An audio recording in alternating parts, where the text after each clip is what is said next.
në ekip, ajo që ai bën top dhe nuk e bëjnë lojtarët e tjerë me staturën e tij është lëvizja dhe çmarkimi që ai vjen midis linjave, marrja e topit në një mënyrë që kundërshtari nuk e ke afër, kthimi i shpejt dhe shumë veta nuk e dinë se sa aftësi e madhe është të dish të ndalosh kohën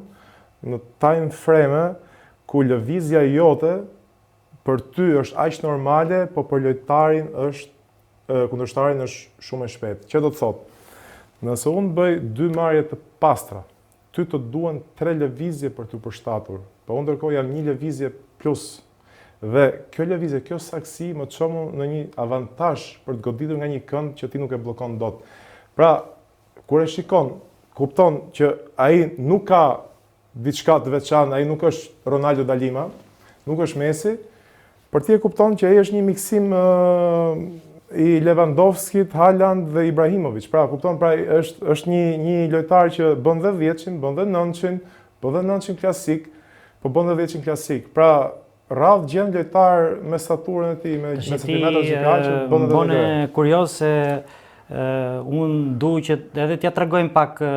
do i pëlqente publikut ti shikon të është nder, unë do të markoj, ti e profesor Union Berlinit edhe do mësojmë tani. Po pse je kurioz, ne kemi një top, e kemi këtu, kështu që mund ta provojmë.